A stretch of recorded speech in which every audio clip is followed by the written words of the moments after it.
Genèse 1, 26. La Bible nous dit, je vais lire, « Puis Dieu dit, faisons l'homme à notre image, selon notre ressemblance, et qu'il domine sur le poisson de la mer, sur les oiseaux du ciel, sur le bétail, sur toute la terre, et sur tous les reptiles qui rampent sur la terre. » Dieu créa l'homme à son image, il les créa à l'image de Dieu. Il les créa l'homme et la femme. Aujourd'hui, nous allons partager sur la création de l'homme. Comme nous venons de lire ici, Dieu a dit, faisons l'homme à notre image. Alors, quand l'homme a été créé, nous voyons que directement Dieu vient, il donne la dominion, l'autorité, le pouvoir à l'homme, pour que l'homme puisse contrôler la terre, pour que l'homme puisse cultiver la terre. Et puis Dieu dit à l'homme, à 28 on dit, et puis à 28 on dit que Dieu les bénit et dit, soyez fécondes, multipliez-vous, remplissez la terre et l'assujettissez, et dominez sur le poisson de la mer, sur les oiseaux du ciel et sur tous les animaux qui se mettent sur la terre. Voilà ce que Dieu a fait. Voilà ce que Dieu a fait. Quand Dieu a créé l'homme, il a donné la dominion, la domination à l'homme, pour que l'homme puisse contrôler la terre, pour que l'homme puisse cultiver la terre. Et maintenant, sur l'homme que Dieu a créé, Dieu a mis la force. Quand Dieu a mis la force sur l'homme, il a fait ce que nous voyons, que l'homme maintenant était capable de parler. De toutes les créatures que Dieu a créées, c'est seulement l'homme qui peut parler. Alors ça, c'est une grande partie de l'image de Dieu dans l'homme. L'homme est fait composer des choses que Dieu a. Alors, une grande partie de ces choses ici, c'est la voix, l'autorité de parler, le pouvoir de parler. Parce que le pouvoir que Dieu avait pour créer les cieux et la terre, nous voyons Dieu dire que la lumière soit et la lumière fut. Alors, cette même force de créer qui est dans la parole, c'est une force que Dieu a mis dans l'homme pour que l'homme commence à parler, pour que l'homme, en créant l'homme à son image, Dieu a donné à l'homme l'autorité de parler. Et dans cette autorité de parler, c'est là où nous voyons les points où l'homme peut dire oui ou aussi l'homme peut dire non. C'est ça l'autorité. C'est ce que, quand nous voyons Dieu en train de bénir l'homme et de dire à l'homme d'assujettir la terre, nous sommes en train de voir l'autorité. Et l'autorité est vue dans la parole. Parce qu'on nous dit quelque part que là où il y a la parole du roi, c'est là où il y a l'autorité. C'est là où il y a la force. Alors, Dieu, parce que l'homme a été créé à l'image de Dieu. Et nous devons voir Dieu pour comprendre l'homme. Et puis, ce qu'il y a dans Dieu, c'est ce que Dieu a mis dans l'homme. En disant que Dieu pour gouverner, Dieu pour diriger, Dieu pour dominer l'univers comme il est en train de faire. Il ne se tient pas debout pour aller voir si les choses sont faites comme il le veut. Non. À partir de son trône, Dieu dit la chose et la chose arrive. À partir de son trône, Dieu est en train de gouverner. Parce que quand Dieu dit un mot, quand Dieu donne un commandement, myriades d'anges sortent pour voir, vérifier que ce que Dieu a dit est fait. Alors, parce qu'il est le chef, parce qu'il est l'Éternel, le chef, le grand roi, il dit la chose et la chose arrive. Alors, c'est ce que Dieu a mis dans l'homme pour que l'homme puisse gouverner la terre. L'homme, Adam, était le roi de la terre. Dieu, quand il a créé l'homme, quand il l'a mis dans les jardins, Dieu a créé la terre pour l'homme. Dieu a donné la terre à l'homme. C'est pourquoi il a mis l'homme sur la terre comme le dirigeant. Il a mis l'homme sur la terre comme le roi. Adam était le roi de ce monde ici. Alors, après la chute, il a perdu. Comme la Bible nous dit qu'on devient esclave de la personne dont on sert. Si on sert les péchés, on devient esclave du péché. Et le péché conduit à la mort. Alors, bien que l'homme était le roi de ce monde ici, à cause de ce qu'il avait fait, il est devenu serviteur d'un objet. Il est devenu serviteur d'un menteur. Il est devenu serviteur d'un truc qui n'avait pas de force. Lui qui était le roi, il était ramené au point de l'esclave. Parce qu'il n'avait pas gardé ce que Dieu lui avait donné. Alors, la bonne nouvelle est ceci. La position que l'homme avait perdue en Adam est cette position que le Seigneur Jésus-Christ est venu pour nous ramener, pour nous racheter et nous remettre dans notre position. Jésus-Christ est venu racheter l'homme pour lui ramener à la première position, la position que l'homme avait avant. Cette position, c'est ce que nous voyons quand le Seigneur vient et quand il y a le vent. Il dit au vent, arrête-toi. Silence. Et le vent s'arrête. Il y a le calme directement. Alors, les disciples, ils regardent Jésus et disent, qui est celui-ci? Quel est cet homme qui parle au vent et le vent obéit?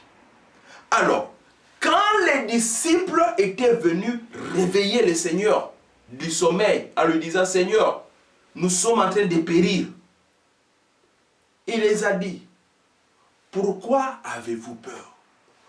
Où est votre foi?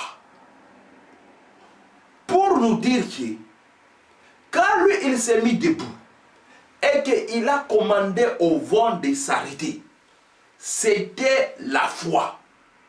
Il a utilisé la foi pour fermer la gueule du vent. Il a utilisé la foi, sa foi, pour guérir les malades. Alors, ces choses ici, quand le Seigneur faisait ça devant Pierre, devant Jean, devant Jacques, il était en train de les enseigner. Il était en train de les ramener dans la première position. Il était en train de ramener les disciples dans la première position, dans la position que l'homme Adam avait avant la chute. Parce que Adam avant la chute, il marchait sur l'eau. Adam, avant la chute, il ne pouvait pas mourir. Adam, avant la chute, il n'avait pas peur. C'était un roi de la terre. Alors, parce que l'homme avait perdu ces choses-là, le Seigneur Jésus-Christ est venu nous ramener à notre première position.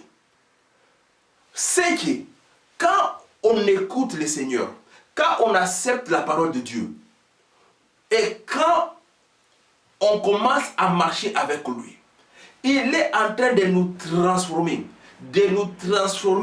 et de faire tomber tout ce qu'on a pris de ce monde ici et nous ramener à notre position première où rien ne devient difficile pour nous. C'est pourquoi il est écrit, rien est difficile à ceux qui croient.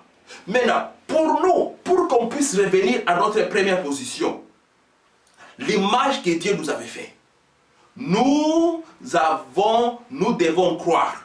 Nous devons croire. Et c'est par la foi. C'est par la foi que nous devons croire que ces choses existent. C'est par la foi que nous devons croire que c'est vrai. Nous sommes les enfants du grand roi. Nous sommes les enfants du véritable roi. Et nous marchons comme notre Père. Nous marchons comme notre Père. Notre Père céleste. Parce que c'est de là où est sortie cette image.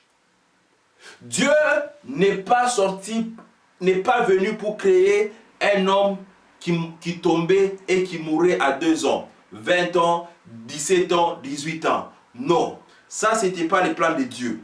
Et même maintenant, ça c'est pas le plan de Dieu. La volonté de Dieu est que les hommes, ne puissent pas mourir. C'est pourquoi maintenant, il a mis pour son peuple la vie et la vie en abondance. Alors, c'était ceci. Il a été dit que le jour où tu mangeras l'arbre de ses fruits, tu mourras. Alléluia. Maintenant, en Jésus-Christ, quand le Seigneur Jésus-Christ est venu, il a dit au peuple, il a dit aux gens, si vous me mangez moi, vous n'allez pas mourir. Si vous me mangez moi, vous n'allez pas mourir. La vie et la vie en abondance. C'est ce que le Seigneur est venu nous ramener. C'est là où le Seigneur est venu nous amener à une vie et une vie en abondance. Nous sommes en train de rentrer. Ok. Nous sommes en train de rentrer à notre position première. Alors, cette position première, comme on nous dit dans la Bible, est que les enfants mangent le lait et les adultes mangent la nourriture solide. Alors, ceux qui deviennent prêts, ceux qui grandissent dans la parole, ceux qui marchent et qui grandissent dans leur foi, ils sont à mesure de rouler, de diriger et de conduire la terre. Parce que la terre a été promise aux enfants d'Abraham. La possession de la terre a été promise aux enfants d'Abraham. Alors, cette promesse est faite, elle devient en efficace quand ce dont on a promis ces choses ici se tiennent debout pour prendre leur possession. Parce que ce que Dieu attend de nous, ce que Dieu attend de moi et ce que Dieu attend de toi, est que tu puisses te tenir debout et dire que je suis le fils et je suis l'héritier. Je suis avec je suis. Maintenant, c'est le temps pour moi de prendre ce qui m'appartient. J'ai l'âge de prendre la terre qui m'appartient. Parce que la terre a été donnée à Abraham. Quand Adam a perdu ce qu'il avait perdu, maintenant, c'était le travail de Dieu de recommencer encore à faire le même travail. Dieu était encore revenu pour faire le travail de ramener l'homme à son position. C'est ce que nous voyons avec Noé. Quand Dieu est venu, il a pris Noé pour faire encore la même chose. Il a pris Noé, il a béni Noé et ses enfants. Quand on lit la bénédiction de Noé, c'est la même chose. Même bénédiction que Dieu avait mis sur Adam. Et les enfants de Noé, ils sont partis. Deux autres n'ont pas continué dans la bénédiction, mais Sam est parti avec les histoires. Il est parti avec la bénédiction, il a continué la marche avec la bénédiction. Nous voyons, quand Dieu vient se présenter devant Abraham, le père de la foi, il lui dit que, viens, marche avec moi, je vais te bénir. Je vais changer ton nom. Je vais te faire une source de bénédiction. Voilà comment Dieu fonctionne. Voilà cette histoire de bénédiction de Dieu comme on voit partout dans la Bible. Parce que Dieu est intéressé. C'est dans la bénédiction. Quand Dieu dit que je te bénis, c'est dans la bénédiction de Dieu où il y a la vie. La bénédiction, quand Dieu te dit je te bénis, il te bénit spirituellement, il te bénit physiquement et il te bénit financièrement. Cela arrive avec la force de la bénédiction de Dieu. Alors, c'est ce qu'on voit que quand le Seigneur Jésus-Christ était dans la synagogue et il y avait une fille d'Abraham qui était malade, qui était courbée pendant 38 ans, le Seigneur, pour guérir la fille, il a mis l'identification et dit que ça c'est la fille d'Abraham. Quand Dieu a créé son homme, quand Dieu a créé cette machine qu'on appelle l'homme, il a créé l'homme très fort, très efficace, un homme qui ne tombait pas malade, un homme qui n'avait pas de tout, un homme qui n'avait pas de maux de tête et un homme qui a été dans l'abondance. Voilà les plans de Dieu. C'est pourquoi quand Dieu a créé l'homme, il l'a mis dans le jardin d'Éden. Alors, la bénédiction de Dieu, vous allez voir que si vous regardez bien, que Dieu n'a pas béni la terre, mais il a béni l'homme. C'est à l'homme, Dieu a dit à l'homme, soyez multipliés, remplissez la terre, multipliez-vous. Dieu a dit à l'homme, sois féconde. Et parce que l'homme est béni, l'endroit de la terre où l'homme habitait, elle aussi est devenue bénie. La bénédiction sur la tête de l'homme, c'est la bénédiction sur ta tête qui entre dans ta maison. C'est la bénédiction sur ta tête qui entre dans ton travail. C'est la bénédiction sur ta tête qui entre dans ta famille. La terre jouissait de la bénédiction qui était sur l'homme. C'est pourquoi la Bible nous dit que nous sommes le sel de la terre. Nous sommes le sel de la terre. Alors, c'est ça même la bénédiction. Le sel donne le goût à tout le reste. Maintenant, ce que nous voyons ici, la bénédiction sur la tête de l'homme, c'est ce qui faisait qu'il y avait un jardin. Parce qu'il y avait une bénédiction sur la tête de l'homme. Quand l'homme a perdu son image, quand l'homme a perdu sa bénédiction, l'homme ne pouvait plus vivre dans les jardins. On ne pouvait plus parler du jardin. L'homme a été mis dehors. Alors, quand maintenant Dieu est venu pour marcher avec Abraham, il est venu encore avec cette même chose de bénédiction. Alors, la bénédiction sur Abraham, elle faisait que partout où Abraham partait, l'endroit où Abraham partait, la terre où Abraham partait, la terre devenait fertile. Pas parce que la terre elle était fertile, non. La fertilité de la terre, elle était sur la tête d'Abraham parce qu'Abraham était béni. Pendant que tous les hommes sont sortis pour s'aimer, leur semence n'avait pas produit des produits. Mais quand Isaac est sorti pour s'aimer, sa semence a produit des produits qui étaient merveilleux. Pourquoi? Ce n'était pas parce que la terre était bénie, mais c'était parce que Isaac était béni. Parce que la bénédiction était sur Isaac. Isaac maintenant pouvait s'aimer.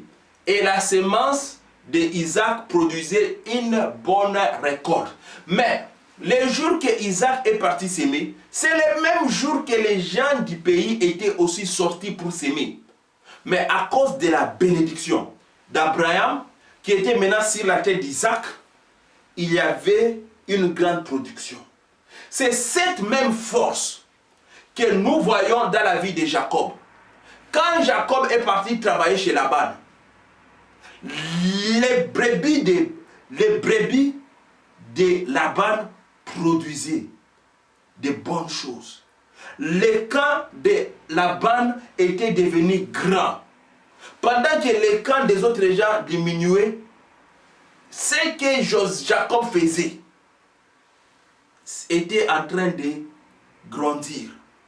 Même Laban lui-même a reconnu, il a dit à Jacob, je sais que je suis béni à cause de toi dans ma maison. Nous voyons cette chose même dans la vie de Joseph. Quand Joseph travaillait chez Potiphar, même quand il est devenu premier ministre, il a commencé à travailler en Égypte. La bénédiction sur la tête de Joseph, elle a fait qu'il y avait la nourriture en Égypte pendant qu'il y avait la famine partout. La force de la bénédiction. La force de la bénédiction. Maintenant, la bénédiction marche avec l'image. Dieu a créé l'homme à son image. Quand il a créé l'homme à son image, quand l'image était sortie, Dieu a pris la bénédiction, il a mis sur la tête de son image. Ce que je veux dire par là est ceci. Avant que la bénédiction puisse marcher dans ta vie, tu dois redevenir à l'image. Tu dois redevenir à l'image parce que Dieu t'a créé à son image. À cause de ce qui s'est passé dans Adam, l'homme a perdu son image. L'homme est devenu fou, l'homme est devenu compliqué, l'homme s'est mis à vivre dans la confusion. Alors, parce que maintenant, la bénédiction ne peut pas marcher sur une tête où il y a la confusion. La bénédiction, c'est une force qui vient sur la tête. Alors, cette force-là, elle ne peut pas marcher dans une tête où il y a la confusion. D'abord, l'homme doit accepter son image première. C'est pourquoi on nous demande d'accepter Jésus-Christ.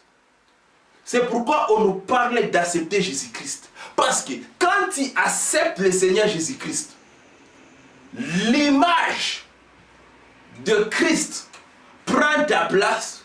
Maintenant, quand Dieu te regarde, il est en train de voir l'image, son image. Parce que Jésus-Christ est l'image de Dieu. Jésus-Christ est l'image de Dieu. Quand maintenant nous on accepte Jésus-Christ, il entre en nous, il prend sa place en nous. La Bible dit que les Pères, les Fils et le Saint-Esprit, elles tous ils vont venir demeurer en nous. Voilà l'image.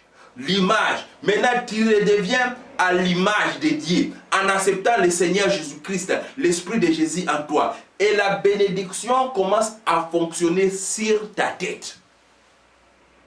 La bénédiction commence à fonctionner sur ta tête. C'est pourquoi la Bible nous dit que cherchez premièrement le royaume du ciel. Quand la Bible nous dit de chercher premièrement le royaume du ciel, la Bible ne nous demande pas de nous réveiller le matin et de sortir, aller chercher, aller vers Paris, aller vers New York, aller vers la Chine pour chercher le royaume du ciel. Non. Quand la Bible nous parle de chercher premièrement le royaume du ciel, la Bible veut que nous puissions chercher le roi qui est dans le ciel. La Bible veut que nous puissions chercher les rois. Nous savons c'est qui les rois? Jésus-Christ. D'abord, on cherche Jésus. Et si on nous parle du royaume, on a train de nous parler de le royaume du ciel fonctionne selon la façon de Jésus-Christ. Le royaume du ciel tourne selon la pensée de Dieu. Comme on nous dit, que ta volonté soit faite sur la terre comme au ciel. Alors, dans le royaume de Dieu, toutes choses tournent selon la volonté de Dieu, selon la façon de penser de Dieu. Alors, en nous disant chercher premièrement le royaume, le Seigneur Jésus-Christ veut que nous puissions commencer à réfléchir comme les gens qui sont dans le royaume.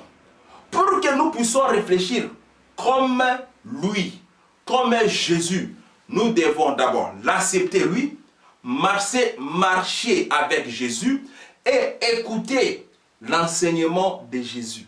Écoutez la façon dont Jésus parle, la façon dont Jésus-Christ explique et commencez maintenant à vivre comme le Christ. Parce que le Christ est venu nous montrer les chemins, la vérité et la vie. Pour que nous puissions nous comporter comme lui. Pour que nous puissions parler comme lui. Pour que nous puissions avoir la foi comme lui. Parce que quand le Seigneur a dit aux disciples que donner ces gens le pain, ils ont dit, comment est-ce que nous allons donner ces gens le pain? Même si on prenait tout l'argent des offrandes qu'on a, on ne peut pas acheter le pain pour nourrir tous ces gens ici. Maintenant, quand le Seigneur les disait à eux, donnez-leur à manger, il était en train de voir ce qui était dans les disciples. Il était en train de réveiller ce qui était dans ses disciples. Il était en train de provoquer les disciples à répondre comme lui. Alors, lui, qu'est-ce qu'il a fait? Quand on lui a amené le poisson et le pain, il a pris, il a béni, il a remis, il a donné aux disciples. Quand les choses étaient dans la main des disciples, maintenant les disciples ont commencé à distribuer aux gens. Et tout le monde a mangé. Cela nous fait voir que le Seigneur était en train d'apprendre ses disciples pour qu'ils puissent être à mesure de faire la même chose, de multiplier. Multipliez-vous, remplissez la terre. Alors, la parole de Dieu est forte. La parole de Dieu est puissante. L'onction de la parole de Dieu. L'onction qui vient avec la parole de Dieu. La parole de Dieu, c'est la liberté. Là où il y a l'Esprit de Dieu, il y a la liberté. Le Seigneur est venu ramener son peuple dans la liberté. Le Seigneur est venu ramener son peuple dans la liberté. Pour que nous puissions parler